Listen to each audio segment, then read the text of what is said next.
1992, former President of the United States, George Bush Sr. said, "Effective execution of Agenda 21 will require a profound reorientation of human society, unlike anything the world has ever experienced. A major shift in the priorities of both governments and individuals, and an unprecedented redeployment of human and financial resources.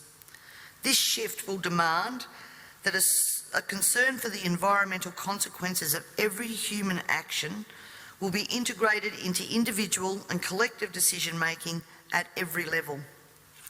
Cutting through the code, I want everyone to consider what the words "profound reorientation of all human society" and "unprecedented redeployment of human and financial resources" actually means. For everyone here tonight not familiar with Agenda 21, I would suggest that this is the beginning of your learning curve, not the end.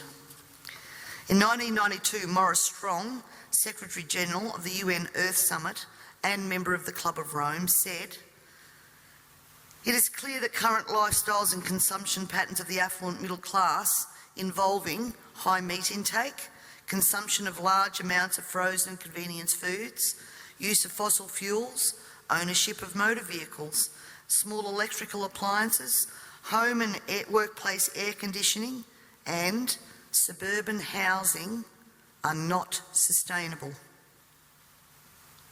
Put those statements together with the previous one, and it must become clear that Agenda 21 is about controlling every aspect of our lives: how we eat, what we eat, how much we eat, how we move around, food production, the amount of food, and where we even live.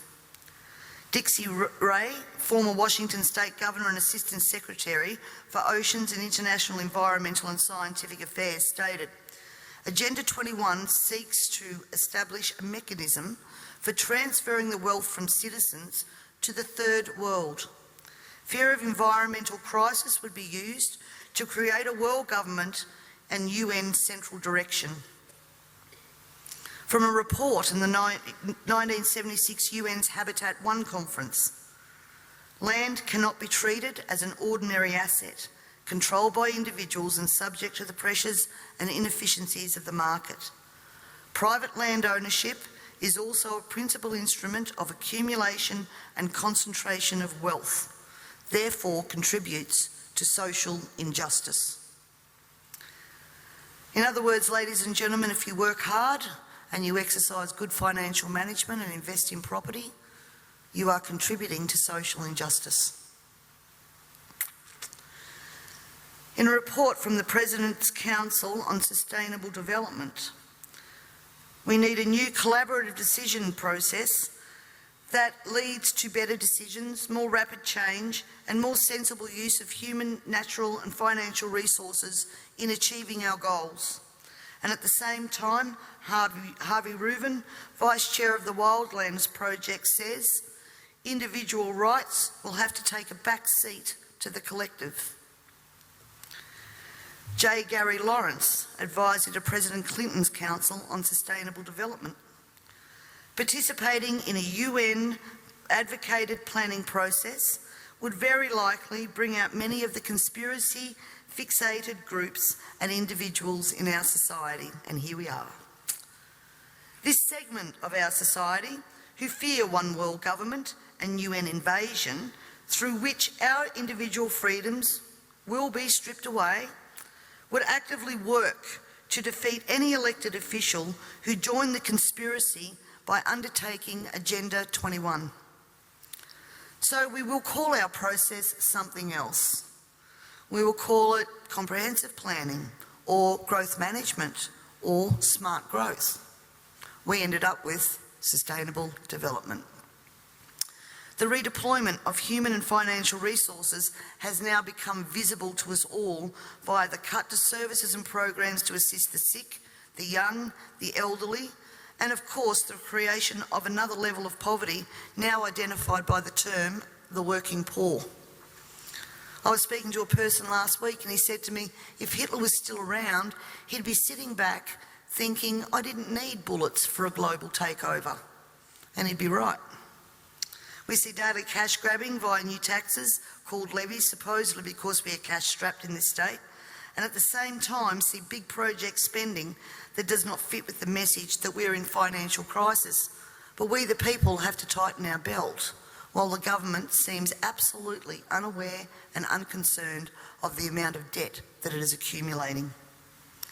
This in turn means that taxes, levies, fines and other penalties increase, as well as the cost of living rising exponentially, and the ordinary citizen's ability to exist well is compromised with almost every law that we pass. We're constantly paying for so-called services that we don't receive. This is wealth redistribution at the grassroots level, redeployment of financial resources, ensuring only hardship for the citizens who just really want to get on with their lives. The Parliament has also ventured into the rights of people to own and retain their property and manage it without government interference. In particular, the laws around, as Peter said, water allocation, natural resource management, the Native Vegetation Act, Development and Planning Act, which are all equally toxic to our food producers as they are to our long-term security, we city dwellers. Everyone needs to remember, we all pay a natural resource management levy on our tax rates. So this is not just going to affect the food producers. The intrusions into our property that Peter was talking about that land producers are going through will roll out into the suburbs and into the city because they have the authority to do that.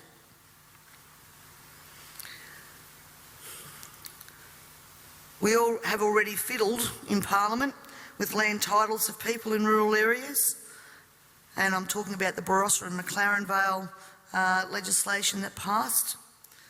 And the buzzwords used to justify that was heritage status. At the same time that our right to own and manage our land, have access to water, produce adequate food to ensure that our only option is not to consume often toxic and substandard food from places like China, this government has been working overtime to take away our rights to common law through many pieces of legislation. Common law is what guarantees us an ability to correct injustices.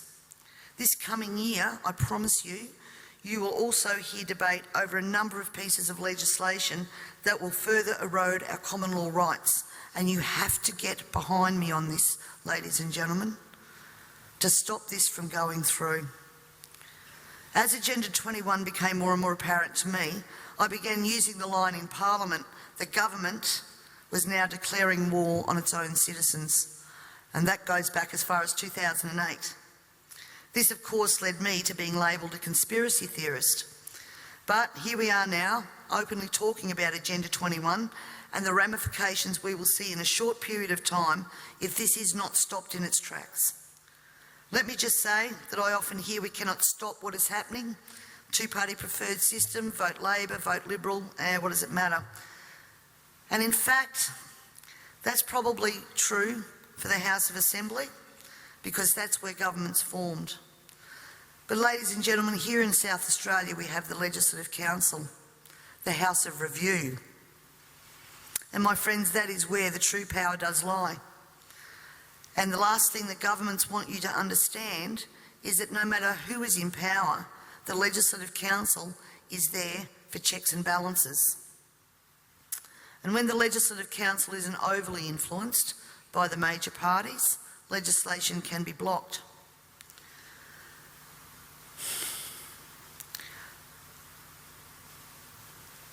Remember, on most of these policies that I've spoken about here today, there has been bipartisan support for everything that has gone through.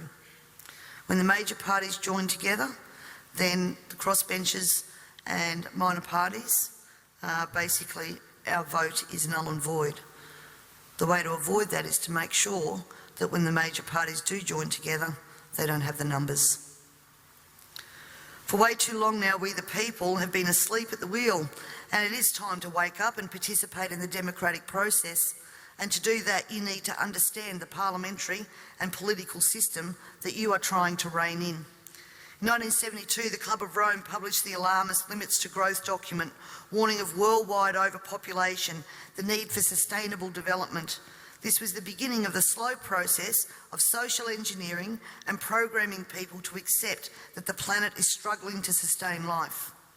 On the 8th of October 1973, the New York Times reported a quote from Ted Turner, also Club of Rome: "The social experiment in China under Chairman Mao's leadership is one of the most important and successful in human history." In 1987, Mikhail Gorbachev, also a member of Club of Rome, said, "We are moving toward a new world order, the world of communism, and we shall never turn off that road." He also quoted in 1996 Monetary and Economic Review on page 5, "The environmental crisis will be the international disaster that will unlock the new world order, one world government." In 1992 came the Earth Summit, which produced the document called the Earth Charter. This document was co-written by Maurice Strong, long-time globalist, elitist, member of Club of Rome, and Mikhail Gorbachev. Both Strong and Gorbachev stated that it was hoped that this document would be adopted as the new 10 Commandments, with environmentalism as the new one world religion. Out of this summit came Agenda 21. Ted Turner, who was also a member of the Club of Rome, was quoted as saying in 1996, "The total population of 250 to 300 million people is ideal. That means a reduction of 95% from present levels would be even more ideal. Anyone who abhors the China one-child policy is simply a dum-dum." In 1998, the Baltimore Sun reported on July the 7th, most of Ted Turner's first donation to the UN of $22 million went to programs that seek to stall population. Another goal of the depopulation process is that the upcoming generation will submit to sterilisation to save Mother Earth. Ladies and gentlemen, everything I've said here tonight can be verified by document searches, and it is now time for us all to take off our blinkers and encourage our neighbours to take off their blinkers. And it's also time for you to demand that every person you elect fully understands this policy that is being rolled out via local, state and federal government at a concerning rate. We're not talking about decades, we're talking about only years before this is fully implemented. And every day another law is passed, is introduced to produce the end game of Agenda 21 being fully implemented. So the question that Lord Monckton asks, carbon tax, climate change and Agenda 21, can democracy survive all three? Needs to be answered, and answered now. And you need to find out from your elected members what they know of Agenda 21, and if they don't know it, educate them. And if they don't know it, then push them to understand what they are voting on in Parliament, because this is crossroads. I thank you all very much for your time and for your attention, and I would now like to take the opportunity to introduce Lord Christopher Monckton. Thank you.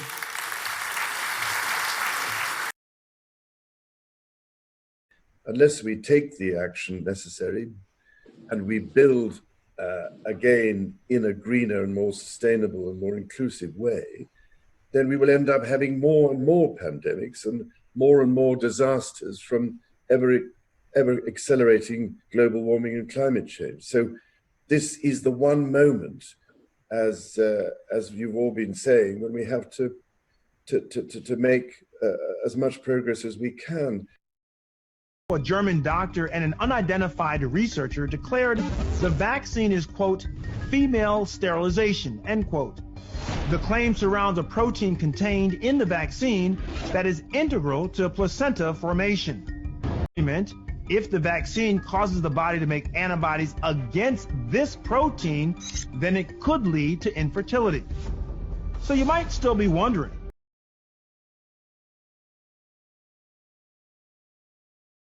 means, but if it's any consolation, we can wholeheartedly support, you know, having vaccinations. It's really important. We've spoken to a lot of people about it, and The uptake's been amazing so far. We've got to keep it going so that the younger generations also feel, that it's really important for them to have it. It must be really daunting. That it's been amazing so far. We've got to keep it going so that the younger generations also feel, that it's really important for them to have it. It must be keep it going so that the younger generations also feel, that it's really important for them to have it. Well, once you've had the vaccine, you have a feeling of, you're protected, which is, I think, very important. And as far as I can make out, it was quite harmless. It was very quick. And I've had lots of letters from people who've been very surprised by how easy it was to get the vaccine. And the jab was it didn't hurt at all. I think the other thing is that it is obviously difficult for people to, if they've never had a vaccine, because they ought to think about other people rather than themselves. It's actually the second clip that we wanted to talk about where he's taking, this is the controversy with it. Okay, so the first, sorry, I thought we had the first one, apparently we don't. In it, he said, I bet everyone's like, I've got coronavirus as he talked to these emergency workers, I'm dying, and you're like, no, you've just got a cough. The second one was what you we just played, but I'll play it again so you can hear it, because we were expecting something different, so play it one more time. By the way, Subjugation is spreading the story, so we're keeping it on now. So you tell us that we can stop. So what do you think? Peace Palace. Geneva's flame was seen to be flickering, but it was still fuel. Palace built in the 1920s and 30s.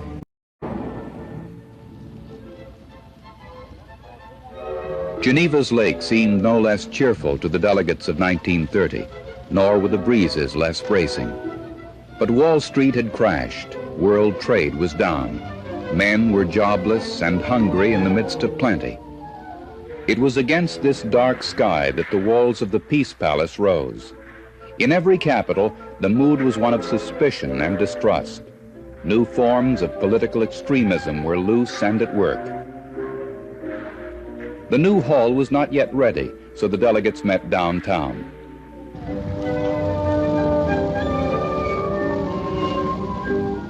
"50 nations joining together to keep the peace and advance the good." Yet the clouds of war were plain to far-seeing men. And among these, a passionate defender of peace was Aristide Briand of France. Il leur suffira de dire solennellement et fortement, plus de guerre. Nous n'acceptons pas que dans aucun cas, pour aucune cause, dans aucune circonstance, la guerre que nous avons clouée au pilori comme un crime puisse se réveiller contre les peuples.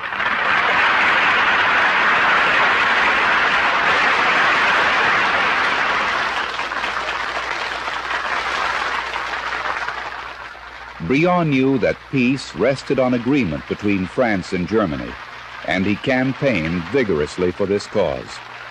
Among those who cheered him that day were two men from Britain, Lord Robert Cecil and Philip Noel Baker. 40 years later, at home in London, those memories were still vivid to Philip Noel Baker. The Assembly had become an instrument of tremendous power by 1930-31, because most prime ministers, well, not most, but a large number of prime ministers and a great number of foreign ministers always came to the Assembly, and the foreign ministers stayed from the first day to the last. It was a body of very high authority indeed. When I look at the Security Council now, when I think back from that to the days when Arthur Henderson and Stresemann and Briand and Austin Chamberlain and Lord Balfour and other people of that caliber went to sit in the Council of the League, gave it a world prestige which made it impossible for governments to reject its findings. I'm afraid I think we've gone downhill in that regard a very great deal. While over all this activity there presided the genial figure of Sir Eric Drummond, the League's first Secretary General. And by the time that the League began to break up, The court had dealt with 30 or 40 cases, some of them advisory opinions, but almost equally as binding as the verdicts. The Council of the League had dealt with scores of disputes, some of them very important between great powers. They had not only settled the disputes and secured a peaceful agreement, in every case, they had stopped 4 wars within a week. They had shown that the covenant was the living law by which the nations wanted to conduct their affairs. And attempt after attempt had been made to prepare the disarmament which would get rid of the militarist forces that make for war and which would leave the League free to operate in a world of law. And then there came the disarmament conference. In high optimism, the spokesmen of the military powers assembled in Geneva in February of 1932. Some were non-members of the League, like the United States, one of whose delegates was Mary Woolley. May this conference mean a long step forward toward friendliness and goodwill among the nations and races of this world. Britain's Arthur Henderson, president of the Disarmament Conference, warned what might happen if it failed. The world would again be in danger of rapidly expanding armaments. Are we ready to face our task? I may venture to make concrete suggestions. The Japanese delegation are in favor of reduction in the size of battleships and in the caliber of their guns. Dans les domaines navals, 1. Abolition simultanée des bâtiments de ligne et des sous-marins. 2. Abolition des navires porte-avions. Mussolini's foreign minister, Grandi, had taken a very strong line in favor of proposals for drastic all-round disarmament which were put forward by President Hoover on behalf of the United States.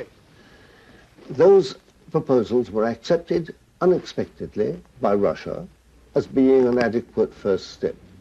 They were accepted unexpectedly by Germany as being an adequate first step.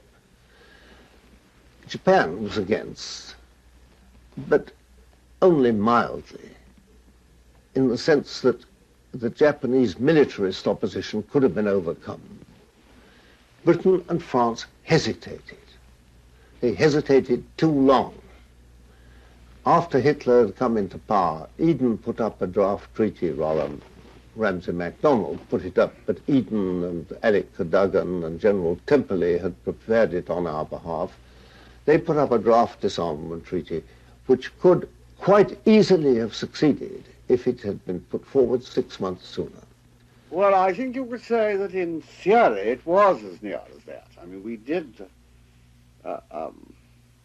come quite close, and I think that the convention that Ramsay MacDonald presented at the end with all the figures in it could conceivably, on paper at least, have achieved what it sought. But of course behind it all was the arrival of Hitler.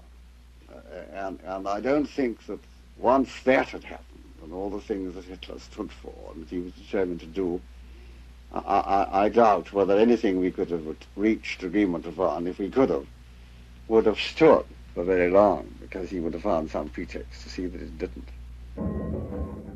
And initially people thought that it would be good to have some minor head of state play that role, and then the job was offered to Sir Maurice Hankey. Hankey decided that he'd rather be cabinet secretary, that was a more powerful role, and so Drummond was offered the position and accepted.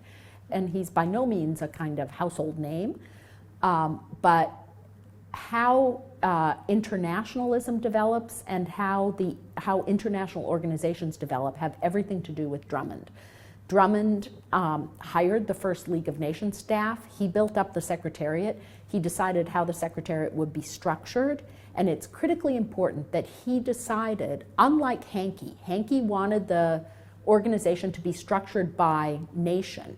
So the League Council would be made up mostly of the great powers, and they would each have national staff who would move in and support the work of an undersecretary who would be, the British undersecretary, or the French undersecretary, or the, American undersecretary, or whatever.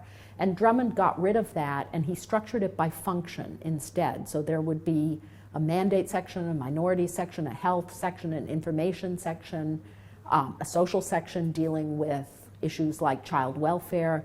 And so all of those things that we think of as sort of crucial international problems actually developed in a way where they would have a staff, a designated staff, access to expertise, and kind of the possibility to develop norms, conventions, agreements, international agreements of their own. They weren't, the League was never then just a function of the national. It was never just a place where national politicians got together to work things out.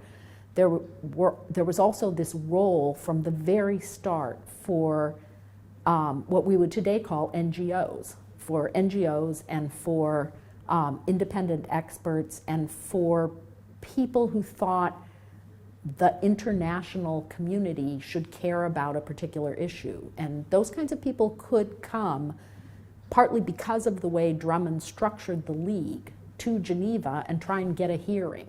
And because there were these functional bodies that they could address themselves to, there was someone for them to talk to. Somebody had to answer the door. If you had a grievance, you could actually go and ring on the doorbell and try and get somebody to hear you. And I think that was quite farsighted. For somebody who came out of a Foreign Office formation, had been basically a career civil servant in the Foreign Office, that was very imaginative. And he was also a very good head of the League. He was very, he insisted that civil servants appointed to the League be loyal to the League. Now there's a very mixed record on that. Obviously, lots of people spy for their individual state once they're in there.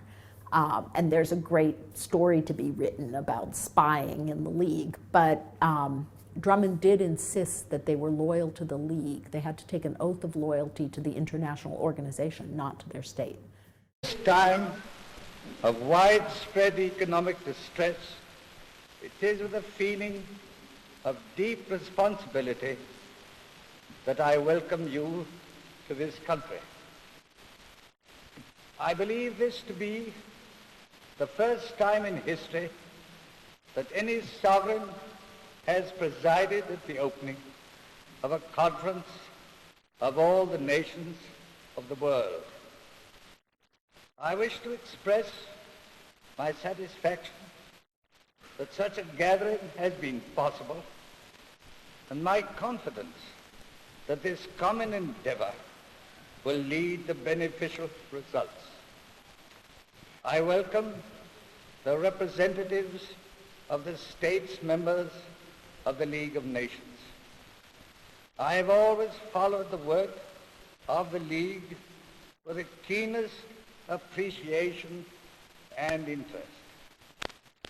The League has convened this conference and has prepared the way for it through the valuable services of the expert committee. Without the League and without the ideals of the League, I doubt whether this great meeting could ever have taken place. I welcome no less cordially the representatives of those states who are not members of the League. I recognize the spirit of helpful cooperation which has brought them to join in these discussions, and I further wish to add a special welcome to the representatives of my dominions and of my Indian Empire. Messieurs les délégués, c'est avec une très profonde émotion que je vois autour de moi cette auguste assemblée, qui paraît si vaste, mais qui représente une conception infiniment plus vaste, l'espoir et les vœux du monde entier. Le monde se trouve dans un état inquiétant. Et pour vous, messieurs, qui commencez dès aujourd'hui l'œuvre de restauration, la tâche est lourde. Elle ne sera achevée qu'à force de bonne volonté et de coopération sincère. Messieurs les délégués, je vous tends la main et de tout mon cœur, j'espère que vos efforts aboutiront à un heureux résultat qu'attendent avec impatience les peuples du monde. I fully recognize the magnitude of the task of this conference, that there is evidence of a real desire to reach agreement, which gives me hope. All nations are suffering from a common ill. This is shown only too clearly by the rise in the figures of unemployment. The meaning of these figures in terms of human suffering has been my constant concern in recent years, as it has been the concern of every one of you here today, upon whom the responsibility of government has rested.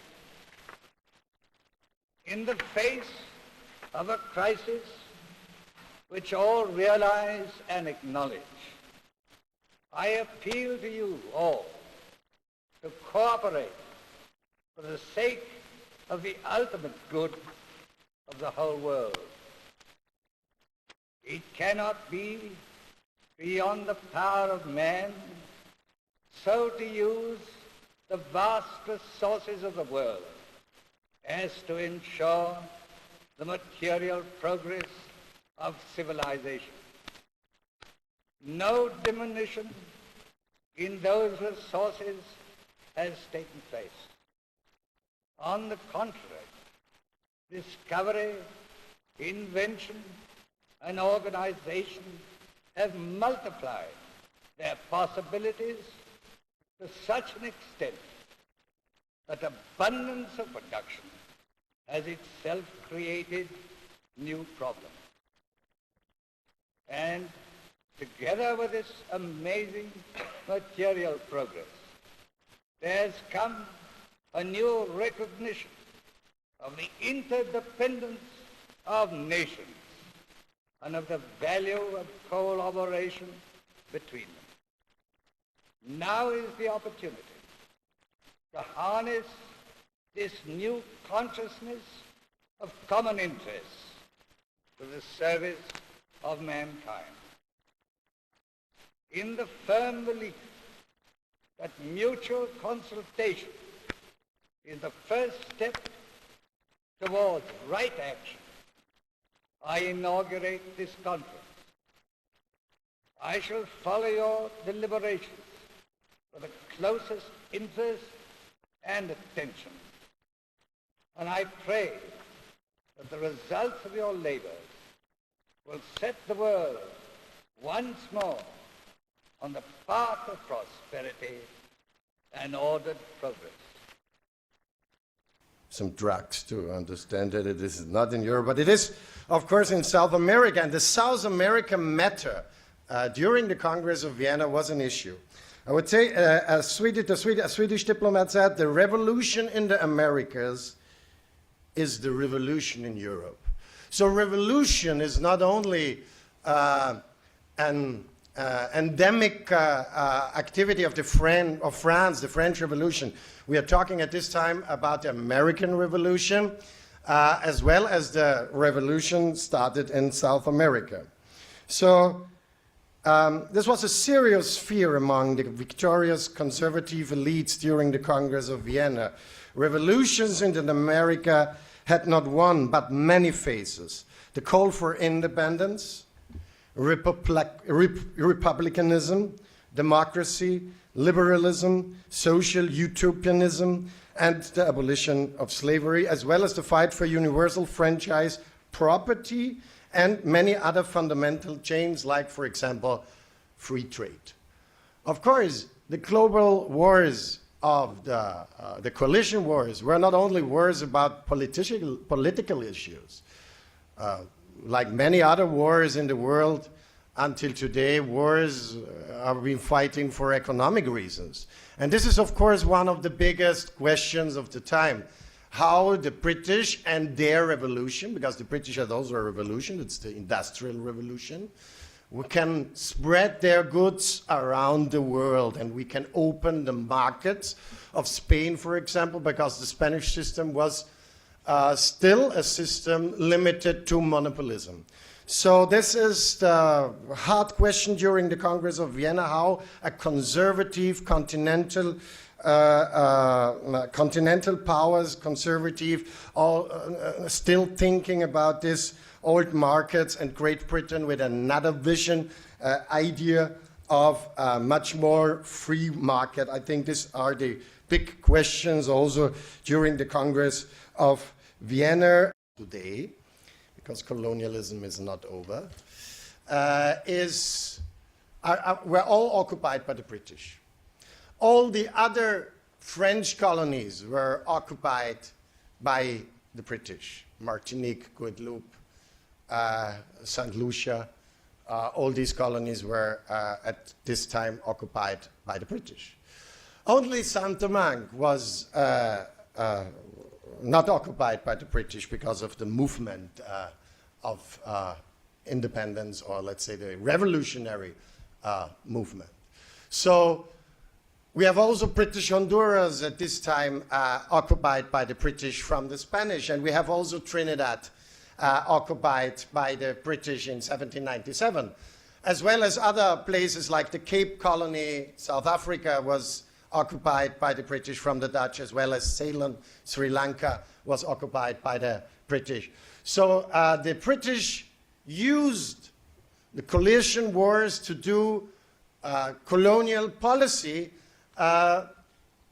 because also they lost in 1783 the 13 colonies in North America. So to substitute this horrible loss, they were seeking for new colonies, as well as the Mosquito Coast and so on. We can talk about, I can talk about hours about the smaller things in the Caribbean occupied by the British. So the question is, if we want to restore now the borders before 1792, before the coalition war started, we should bring all these colonies back to the old owners. And the British were not really interested to give this back. That's why they isolated these matters from the official Congress of Vienna. That's why they had bilateral talks with the United Kingdom of the Netherlands. So finally, the British gave back some colonies, Curaçao, for example.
compromises have to be reached.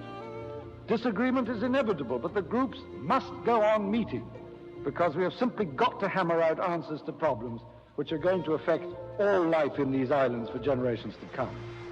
At the time, he could clearly see what was happening, which has now got worse and worse and worse, which is now why, some have been trying to go on about biodiversity loss and climate change and global warming, because it's destroying so much on which we depend. And that's why I think he got so involved with the World Wildlife Fund, was because he felt that the only way was to try and ensure that the habitats were protected.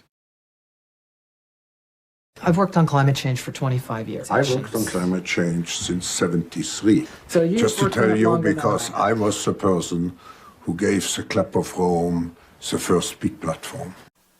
A computer at the Massachusetts Institute of Technology has been used to look at these problems, to analyze in broad terms the direction in which our world is headed. Sponsored by a group of businessmen and academics, the Club of Rome, its conclusions are revolutionary. Examining a very important topic, and that is how the UN ended Australian sovereignty by signing us on to the first agreement of its kind, the Lima Declaration, in March of 1975.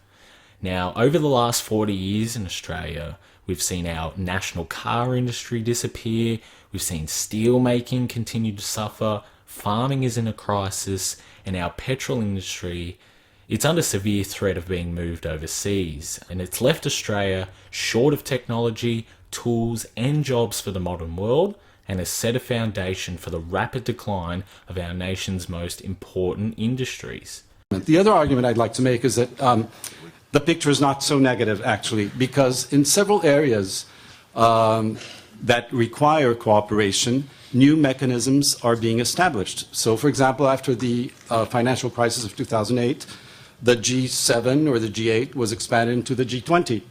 And that was an immediate response to, let's say, a more multipolar world, or realization, awareness that just by sitting with a like-minded, or a North Atlantic, Euro, North American table, you wouldn't really be dealing with the financial challenges in the same way as if you had, let's say, the 10 largest or the 20 largest economies of the world. And no one now argues in favor of going back to the G7. It's here to stay.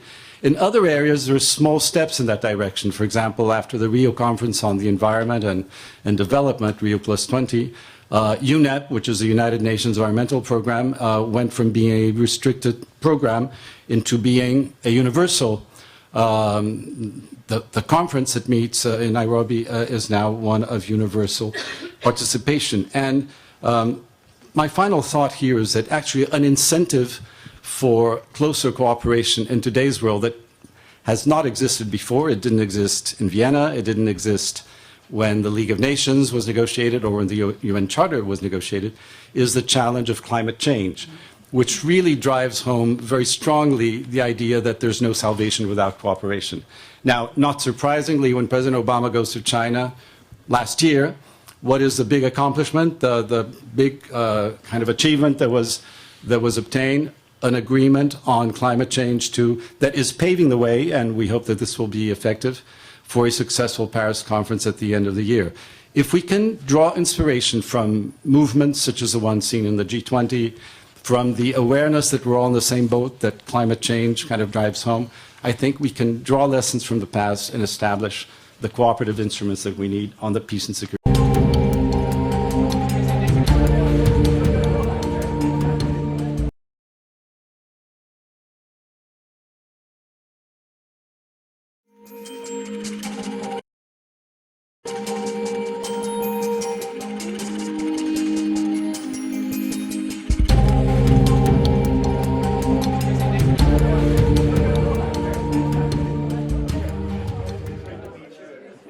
Fantastic. So I'm Paul Hilder. I'm the Executive Director of Here Now. We're about to have an event here at the Beyond Davos Hub called the Climate Game Changers. It's all about mobilizing companies and consumers in 2015 around the issues of climate and clean energy, sustainable living. We've got Richard Branson speaking.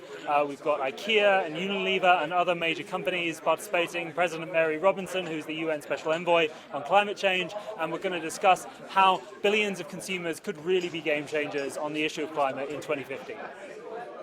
If we could find a way of getting companies who are already bold on climate to mobilize their consumers in unprecedented numbers in concert with the civil society efforts, the behind closed doors negotiating efforts, and all the work that businesses are doing internally on their supply chains, we might actually be able to generate a meaningful moment this year that could be a tipping point on climate, particularly around Paris.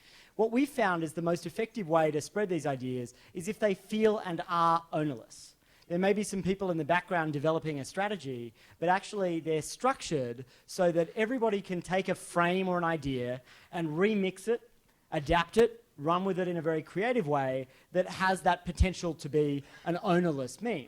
And what we did in starting Here Now, we started to experiment with how you might do this. And around the climate march last year, we wanted to create an ownerless meme that would engage people who might not be marching on the streets themselves, who weren't already committed greenies, like millennials, like faith leaders. So we developed something called Walk the Walk. And I'm going to show you this little 1-minute video to describe what we did.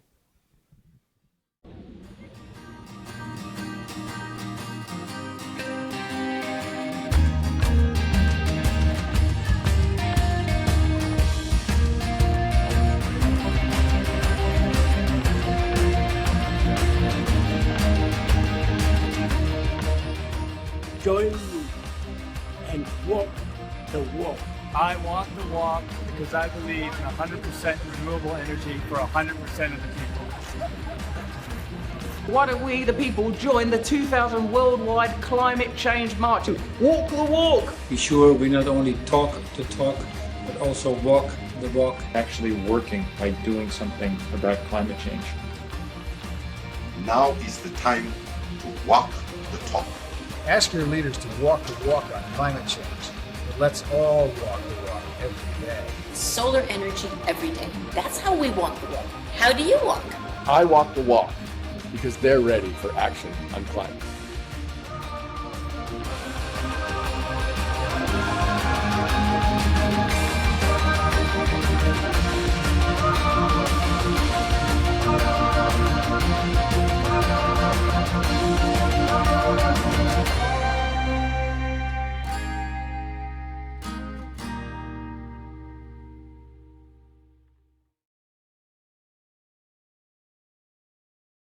So this campaign just came together in a matter of a couple of weeks, and it actually ended up reaching 90 million people. And again, because no one owned it, people just started adopting it. So President Obama used it as the frame for his call to action on climate and sent it to 40 million people.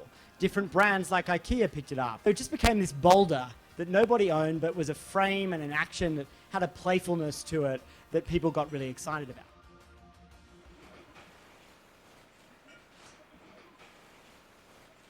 I think it's really important, as has been said, that we recognise that this is a moment in time. It really is. And 2015 is the year of this moment in time. And we have to get decisions taken this year that will ensure a safe world for the future, that will ensure good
poses a much more fundamental threat to the health and well-being of us all.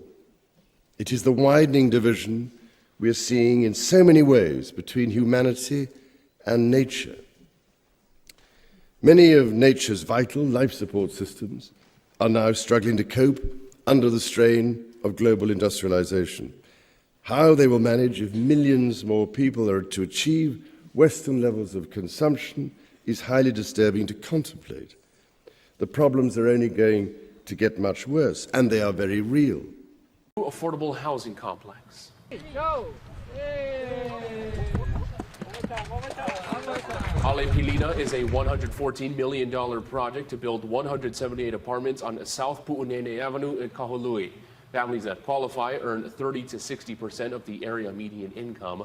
Plus, those impacted by the Maui fires will be given priority for the first 2 years of the project. 64,000 units needed statewide, including 15,000 units here in Maui County. And those numbers don't reflect the units that were lost in the wildfires in 2023. So, of course, the number needed in Maui is even higher.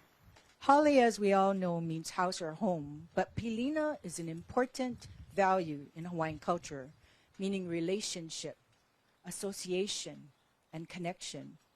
Similar to the word pili, which means binding together, like how pili ravaged the mid-north coast of New South Wales. To the north, it's a pain locals know all too well. 9 floods in 10 years. They breed them tough in Lismore, but there's a breaking point. The rebuild is slow and houses bought back by the government are sitting empty, so squatters have moved in. There is a real crisis of housing insecurity on top of a disaster-affected community. It's a deliberate action, and I'm saying it's more harmful to our community than helpful. You've got government houses empty and homeless people, the number of homeless people is increasing. It shouldn't be demolished. You can see that almost every home has been inundated. If there's an indication of the desperation in our national housing crisis, it's here in the northern rivers of New South Wales. Homes like this one in Lismore have been inundated time and again and were bought back by the state government. Now, squatters have moved in and are fighting to stay.